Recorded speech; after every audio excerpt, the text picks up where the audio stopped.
Welcome to the Exam Room Live, brought to you by the Physicians Committee. Hi, I am the weight loss champion, Chuck Carroll, and this is the healthiest half hour anywhere on the internet today. We appreciate you joining us right here on Facebook and on YouTube. Definitely getting your week off on the right foot. On tap today, we're going to be looking at fish. It is touted as a health food and perhaps even the ultimate brain food.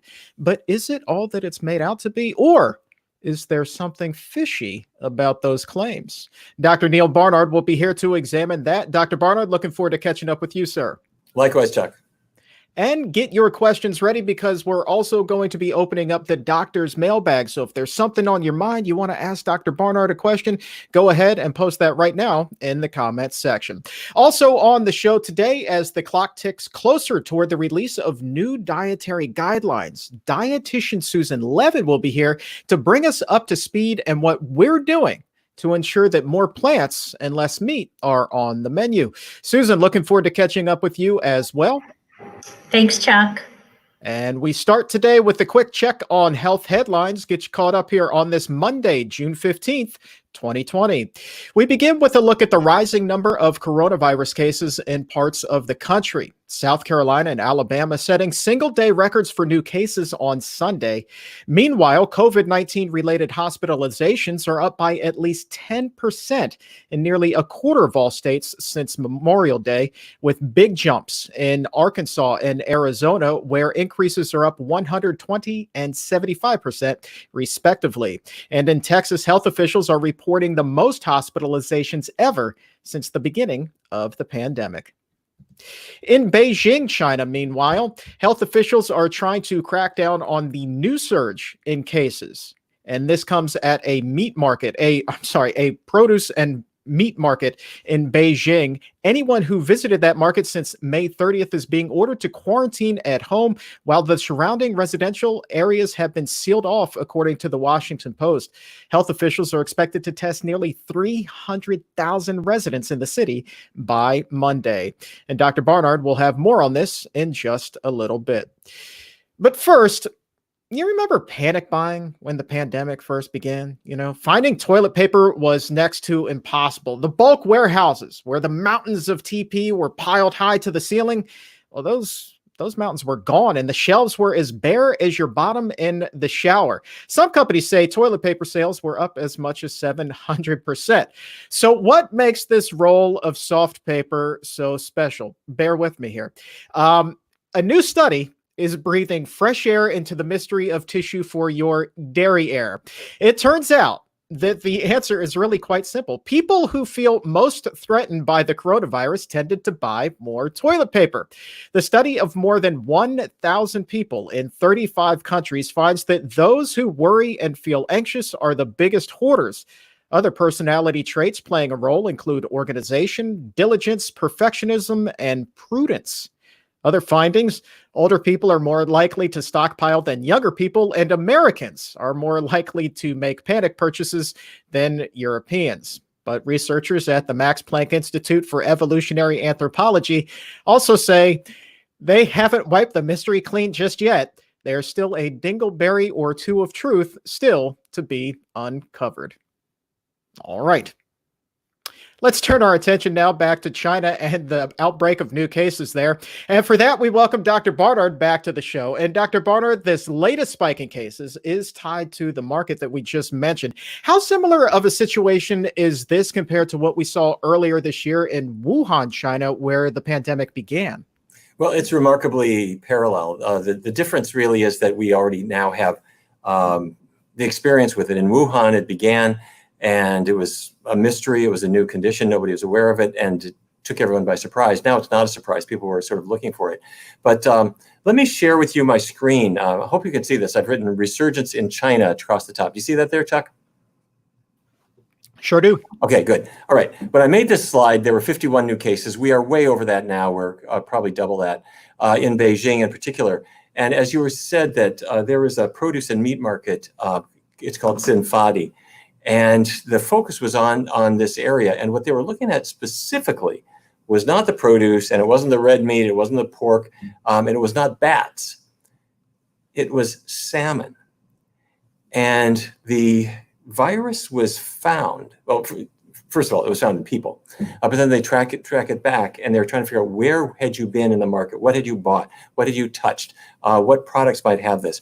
And salmon seemed to be the one that came up hot, and specifically the cutting boards that were used. So as you know, a cutting board has little crevices in it, and so bacteria and viruses can hide in those crevices. And the concern is that either salmon that was imported from other countries was harboring the virus, or that people probably infected in China were transmitting it to the cutting boards directly. Most of the evidence so far points to importing it in the salmon.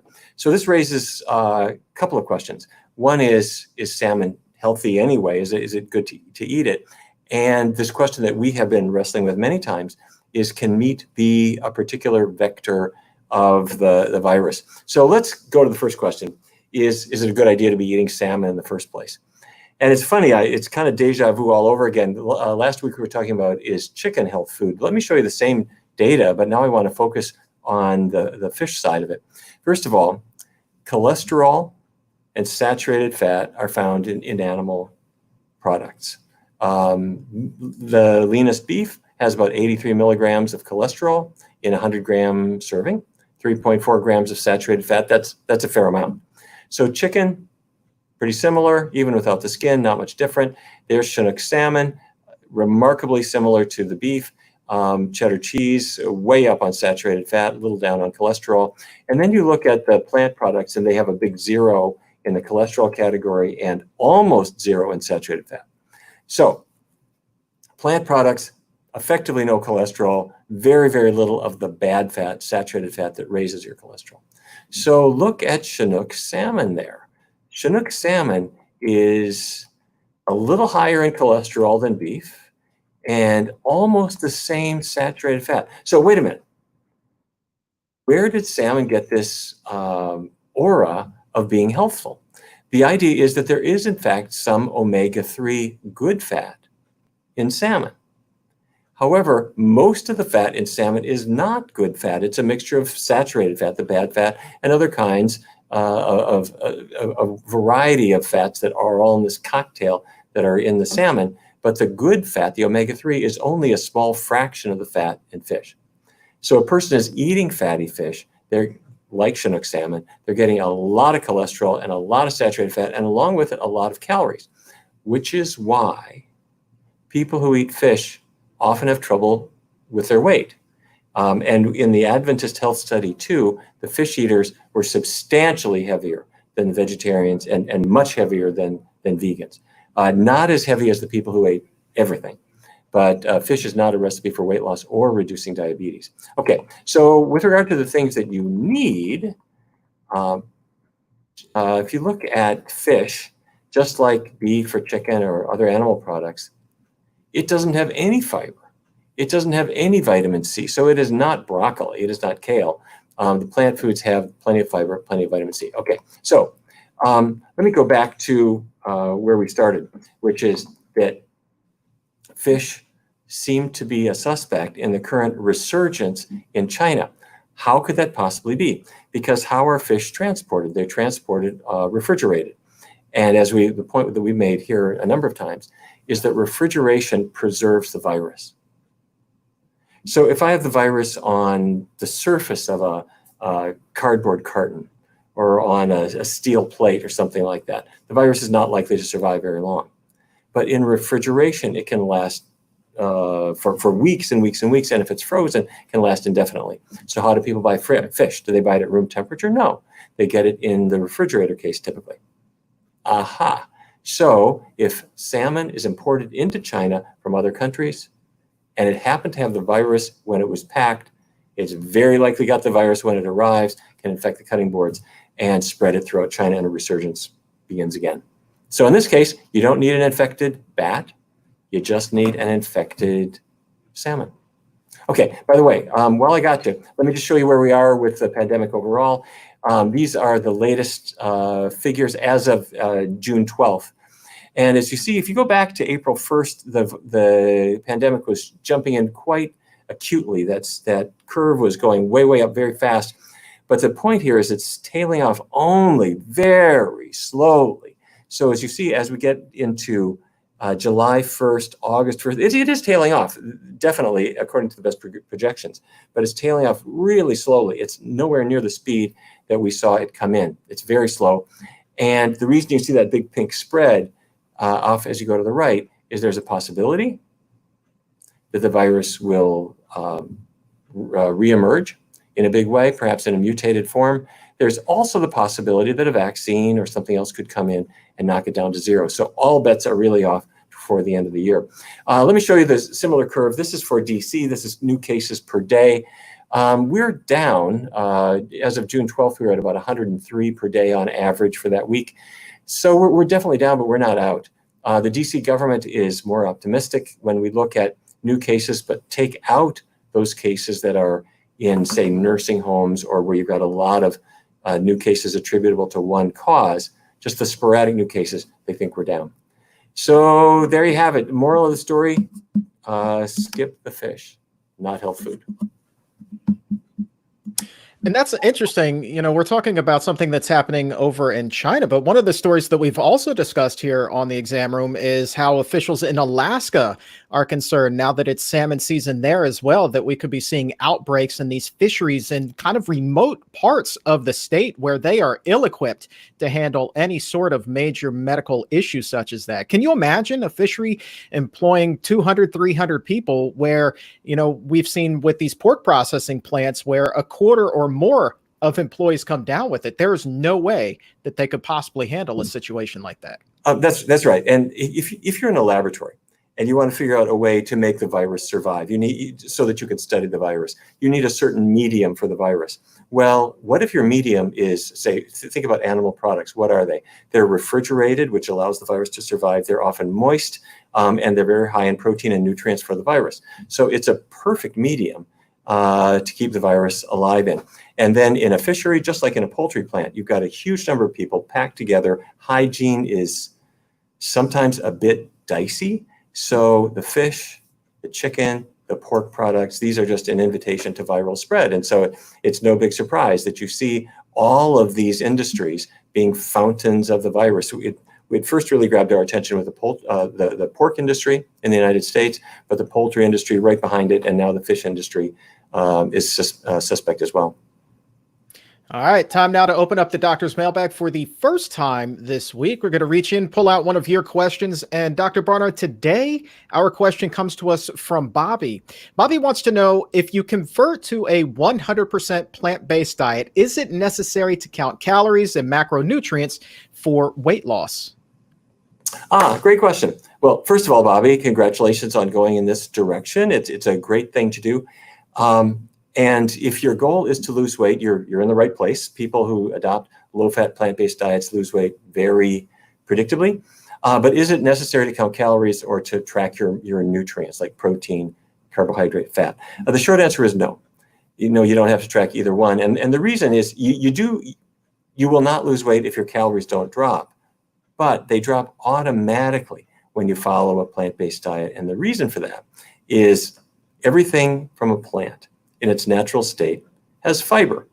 Fiber fills you up, but it really doesn't have calories to any substantial degree. So you get filled up sooner. And in our research studies, we actually track this. We measure how many calories people are taking in. We then put them on a plant-based diet, and their number of calories they eat drops a couple hundred calories per day less than before, but you're not aware of it because you're still full, but what you're full with is high fiber foods. And because the foods are lower in fat, they're not as calorie dense either. So no, you don't need to count those things. Just make sure that you get grains, beans, vegetables, fruits. Don't forget your B12. That's a healthy diet. Good luck. Oh, one disadvantage, you may have to buy new clothes. There are worse problems to have. Believe you me, there are worse problems. You had that very problem, Chuck. Indeed, I have, my friend. And tomorrow's show, we'll be talking about this in just a little bit more in detail as well. But I should mention that tomorrow's show is all about weight loss. Dr. Vinita Raman and I going to be just weight loss A to Z. Great. Weight loss A to Z. It's going to be fantastic. Dr. Barnard, appreciate that. Coming up now, in less than 48 hours, health officials in Washington will be sitting down to discuss a report that could reshape nutrition advice as we know it. The meeting is the next step and the release of new dietary guidelines for Americans set to be released later this year. And the Physicians Committee has been working tirelessly to ensure that these guidelines reveal the conflicts of interest from the meat, dairy, and egg industries, while also warning about the dangers of cholesterol and saturated fat. We just saw what Dr. Barnard was talking about and the numbers listed there. And most importantly, we also want for these guidelines to call for less meat and more plants. So here now with some specific recommendations for the guidelines is dietitian Susan Levin from the Barnard Medical Center. Now, Susan, we haven't seen a draft of the report that the group will be basing these recommendations on. We haven't seen that just yet, but we do have our own recommendations that we're putting forth. So my question is, what are we calling for and how does it conflict with the guidelines that are out currently? Yeah, so this round of dietary guidelines, they're going to come out with the recommendations for what the guidelines should look like, which actually come out in early 2021. So this report, which will be probably about 1,000 pages long, will have the experts weighing in on how they should be updated or changed. And what we're looking to do from the Physicians Committee is to make sure they update themselves where they needed more evidence-based information and more clearly stated recommendations. And then we're hoping they don't do any backtracking or rolling back any of the good advice that they have said in the past. So for this particular round, we're hopeful that they don't come in and try to endorse low carbohydrate eating patterns. We're a little bit fearful of that because of a few of the committee members with their industry ties with, for example, one committee member was nominated by Atkins. So you can see where they might have a vested interest in promoting low carb diets. We're hoping they don't go that route because we know there's no good evidence for that. In fact, there's a lot of evidence to show that that's harmful. We're hopeful that they start to steer away from the constant push and pressure to consume cow's milk when there's no good evidence that A, that's beneficial, but B, there's a lot of people in the world and in this country who do not tolerate milk well, and cow's milk has links to several poor health outcomes, including links to things like cancer, breast cancer, prostate cancer.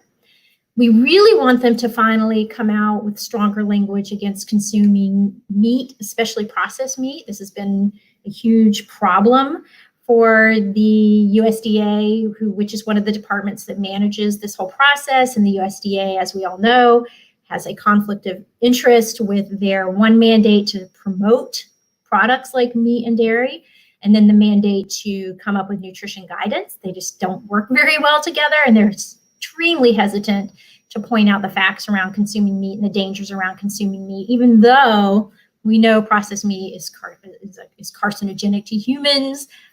That's the World Health Organization's words, not mine. So they really need to finally kind of buck up and say the facts and make sure people know not to consume processed meat.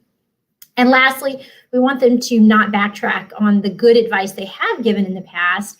In fact, in 2015, when the guidelines came out, they said that a plant-based or a vegetarian dietary pattern is an example of a healthful eating pattern. That was we knew that, but for them, that was a huge deal. That was huge progress, and we don't want them to backslide on that. So we want them to continue to promote plant-based dietary patterns. So I want to go back to processed meat here, Susan, because last week, I believe it was last week, the American Cancer Society released their own dietary guidelines, which called for a dramatic rollback in red meat and processed meat. So we have that. The ACS is a huge organization. The World Health Organization, just enormous. How is it then that may not play as prominent of a role in the forthcoming dietary guidelines that you and I are talking about when there's all of this momentum pointing toward, you got to get that stuff off your plate? Yeah, you make a great point. I mean, the American Cancer Society, those particular dietary guidelines by the American Cancer Society were, that was huge because that's a fairly conservative organization in terms of what they recommend. And they came out and specifically pointed out, here's what you want to eat. And it was all plants. And then they specifically said, here's what you don't want to eat. And they said red and processed meat products, eliminate or avoid as much as possible. So how then does the federal guideline blueprint, the dietary guidelines, continue to ignore that type of advice and information? I don't know morally how they do it, but they do. And I think it really goes back to the fact that they have this innate conflict of interest where they are supposed to be promoting products like that and stating the science behind nutrition. And they just find themselves in this situation consistently where they can't do both at the same time. Now, we could have an argument about why the USDA shouldn't have its hands in nutrition guidance at all. But this is the reality that we're dealing with. So all we can do is continue to shove this information in their face and say, we know, people know that the science is out there and you need to catch up with the science. I do think eventually they will. Is this particular group that will do it? I don't know. Is this the administration who has the final say and what comes out in the guidelines, like I said, in 2021? I don't know. But we definitely have science on our side. There's not much more we could ask for in terms of evidence and proof. It's just how much shame does the USDA ultimately have when it comes to what they're willing to say? How much science are they willing to ignore? The past few years have not been a good example of what an administration can do in terms of recognizing science. But again, I'm hopeful because the evidence is so strong, and you do have fairly conservative organizations like the American Cancer Society saying you can't do it in terms of cancer risk. And it's not just cancer. We know that there's risk with diabetes and heart disease and chronic disease conditions that ultimately get most adults in this country. So we have to hope that they are willing to put people's health before industry interests. When it was time for public comment, I know that there have been a number of rounds of that. Compared to previous guideline updates, how much of this plant-based information, plant-based science, as you put it, was shoved in their face compared to this go-around, compared to previous go-arounds? Well, I have to say that every 5 years, and I've been involved with a few, I've been at PCRM for 15 years, so do the math. The people that come out and promote science, they're there. They are vocal. They come out in numbers. They usually dominate these oral comment opportunities, and then you can certainly find the public comments that are online. There's so many comments online, though, that it's hard to really kind of, I think there were almost 20,000 this round last time I checked. So to pick out the ones that were plant-based friendly versus, you get the keto people and the paleo people in there too. But again, the plant-based information is the evidence-based information. It's not this emotional argument. It's a very scientific argument. So I think we have that going for us. And I am just hopeful that the science continues to dominate the conversation versus just the sheer emotion behind what everyone thinks you should be eating. We really need to stay focused on what we know, what the evidence points to. And if you, my friend, watching this right now are saying, wow, I want my own personal dietary guidelines just for me. I want to really hone in on what's going to make me tick. Well, the good news is the wonderful plant-based dietitians such as Susan and the doctors over at the Barnard Medical Center can sit down with you via telemedicine. You don't even have to leave your house and really hone in and get your diet on the right track. And all you need to do to make an appointment is head over to barnardmedical.org or pick up that phone, call 202-527-7500.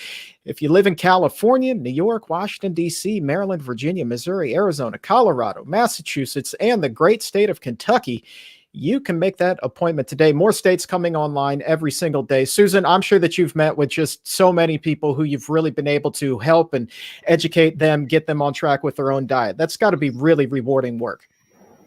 It is rewarding because I get to find out how well they've done and how their cholesterol is dropping, their blood pressure's down, they've lost weight, their blood sugars are under control. I think one of the best things about this whole telehealth, if there's a silver lining to being trapped inside your house, it's that you do get to go into someone's home and really see how they live and hear a very kind of a more casual conversation, take the pressure off of checking in to a clinic and going through that rigmarole. But it's just you and the patient, and it's been really rewarding, and just sitting there and keeping track of all the stuff and seeing all the success. It just makes my job rewarding, and hopefully it makes a lot of people's lives better. Indeed, I'm sure that it does. Susan Levin, greatly appreciate your time today. Thank you, Chuck. All right. Well, you just heard Susan mention weight loss, and that is exactly what tomorrow's program is all about. From start to finish, all about weight loss. Dr. Vanita Rahman and myself are going to be sitting down and talking about weight loss and plant-based diets from start to finish. You know, Dr. Rahman has her own incredible story about weight loss and how she was able to improve her own health through a plant-based diet. And if our director, Donna, could take up my full screen here. This used to be me. Okay. This is when I had a 66-inch waist. I weighed 420 pounds. And so here's the thing with weight loss and plant-based diets. I lost a lot of weight before going on a plant-based diet, but I will tell you this. I don't care how you lose the weight. Every time that you do, you come to a fork in the road where you can go right back to the way that you were eating, or you can go left and continue on that healthier path. And the plant-based diet is the healthier path. For once in my life, I never have to worry about putting those pounds back on.